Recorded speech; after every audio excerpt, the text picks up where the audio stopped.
It's only one. Mose. When I'm watching my little son and my little daughter sing I Believe I Can Fly, and you still hearing that, and that's just still being one of the most inspirational songs in the world, it's almost like, damn, that came from a brother that might be known as pedophilia. It's one of those slippery slopes. It's like such a motivational song, but do we demonize the source, or do we just gotta wait? We just gotta wait to see what happens, you know, with this case here, because at this point, everybody's supposed to be innocent to proven guilty. Mm-hmm. I mean, so we definitely, yeah, definitely. But you tune into the Hip Hop Uncensored podcast with your brother Old God and SamAnt going in today on this Monday. I want everybody listening right now to go ahead and hit the like button if you're listening on YouTube. But if you're listening on any podcast network, the Digital Soapbox Network, or radio.com, iTunes, anywhere, hit the 5-star notification to let us know how much you like the podcast, and don't forget to subscribe to the podcast. Now, I want to jump over here. SamAnt has this audio. A comedian named Dina Hasm was in the middle of a comedy set, and what she said about deceased rapper XXXTentacion has everybody, you know, up in arms, man. So SamAnt's going to play that audio real quick, and then we're going to talk about this, man, what she said about him, man. Let's do it. Is anyone still mourning XXXTentacion?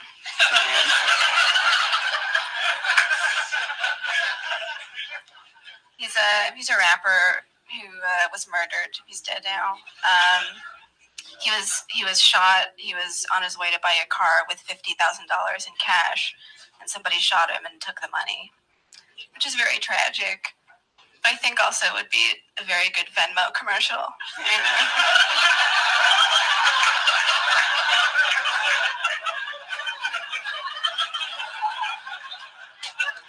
That's the first thing I thought when I heard that. Like, I don't have Venmo. I should get Venmo. So that was all right, Old God. Yeah, that was comedian. Up in arms. What do you think? Yeah, that was a comedian. You can hear me, right? All right, that was comedian Dina Hasm. I hope I'm saying her last name right. You know, I think it's very disrespectful. I got to be real with you. I think it's one of those things where it's corny and all that, but it's like you kind of just made fun of the fact that this dude was gunned down, you know. And again, if it was your family member or anything, it might not mean nothing to a lot of people, but just looking at this and, you know, us just reading the story. But again, you got to look at it like, what if somebody said this about one of your family members or that was killed or anything like that? You would look at it totally different. And, you know, I don't think it's one of those situations where we have talked about in the past where we could say, yeah, you know, we're going too far with this and we're being too sensitive. No, I think this one was very she could have held this one closer, you know, to the hip and shouldn't have put this one out there. And I think that all the backlash and everything, you know, is definitely justified. Now, she did put a statement out to try to clarify, you know, pretty much apologize. And here's what she said. She said, I wasn't trying to hurt anyone's feelings. That's never what I want. I'm a comic and I use jokes to try to make dark topics less painful, but I realize not everyone feels that way, and I don't want anyone to feel badly. It was taken down and it will not air on TV. Now, she's a comic for if I'm not mistaken, Comedy Central. And yeah, this is a bad, you know, choice of words there. SamAnt, what do you think about this though, man, about her using this? What's your thoughts on this one?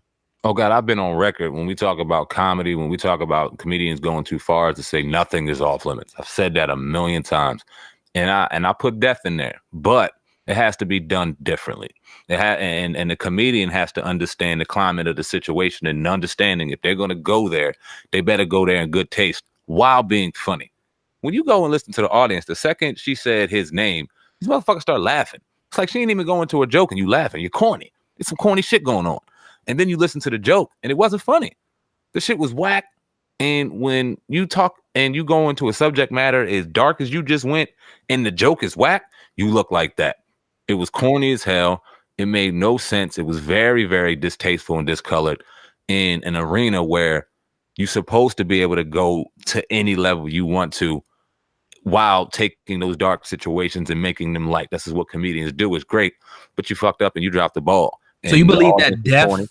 You believe that was in bounds with her talking about his death? How do you think she could have put that to make a dark situation lighter, in your opinion? Shit, I could sit back and think of a joke that may have made that lighter, might not been. But I listen. Yeah. This is what I'll say, and I'll give an example. Kings of Comedy. When Steve Harvey talked about Ray Caruth back then, now we remember Ray Caruth. He played for the Carolina Panthers. Did one of the most vile, disgusting things a man could do. He killed his then pregnant, I think it was ex-girlfriend or girlfriend with his child in the stomach. Almost killed him. The baby turned into a man, I think 18, 19 years old now, has cerebral palsy. Due to that incident, Ray Caruth just did his time and out of jail.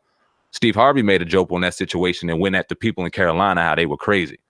Maybe if she went at Florida people and how they crazy and then tucked that in there, maybe it would have been something different. But when you just go at him and dry as hell being killed and taking money in Venmo, it's like, yo, nah, this is whack on all levels.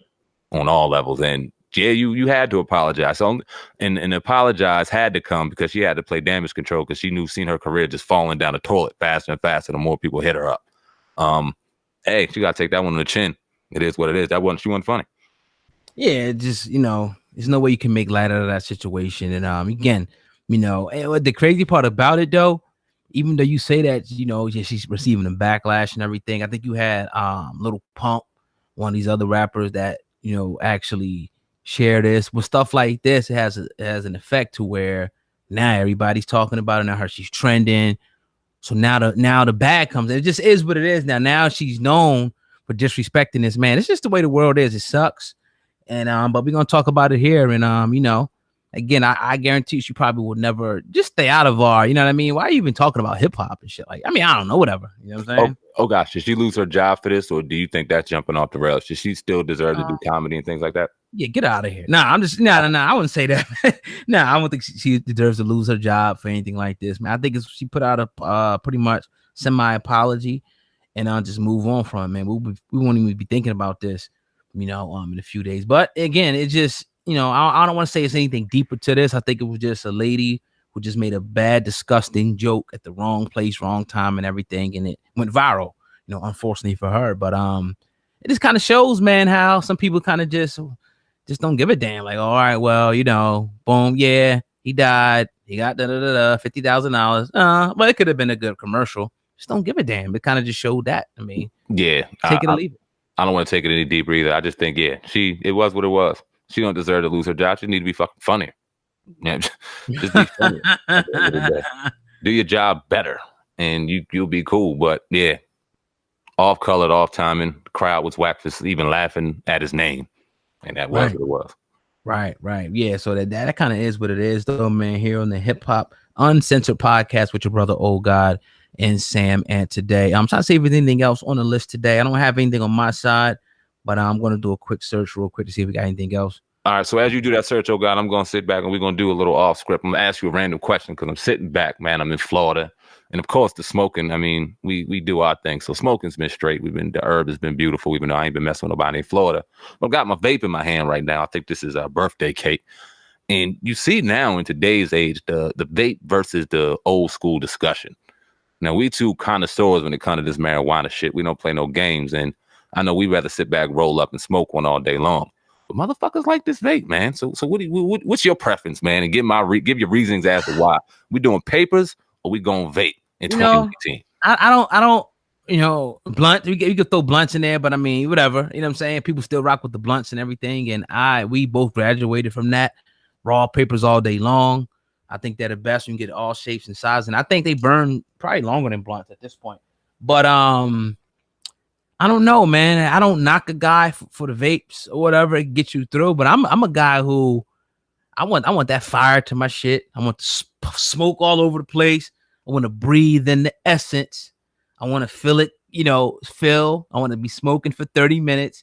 I want to be halfway through the blunt. I want to feel it coming down and be like, God damn, this shit feel good. That's how I want it. Now, I get it. Sometimes you're on the go, you're catching planes everywhere, and you can't really, move your butt like that. You keep the vape with you. You're in the bathroom, you can do it anywhere.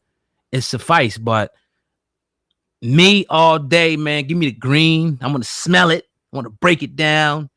I want, you know what I mean? You just want that whole experience, man, of just sitting back and being hungry or creating whatever you're going to do after you smoke, man. I'm sorry, man. You know you get the pack and you get the different smells and shit, and you can be like, come on, man, you're not like that. Fuck them vapes, man. That's what I'm I don't care saying. if they ever go ahead. Though. It's not like breaking down a fresh fucking pack. Like you get your new pack, it's like, God damn, I'm opening up a fucking toy for the first time. Like I remember when I cracked my pack out here, it lit up the whole fucking hallway. They like, yo, we smell the whole thing. I'm like, damn, I have to roll up outside. But it's like that's what you want to get when you bust open a new pack. And then these niggas nowadays, I guess because the vape is, I guess it's easier. I guess if you don't get the smell and all that shit, people are turned off by the smell and turned off by the smoke. But like you said, I mean, I'd rather sit in a whip, windows up, blazing all day long and just getting fucked up from the smog and all that. That's what we grew up on, raw papers all day.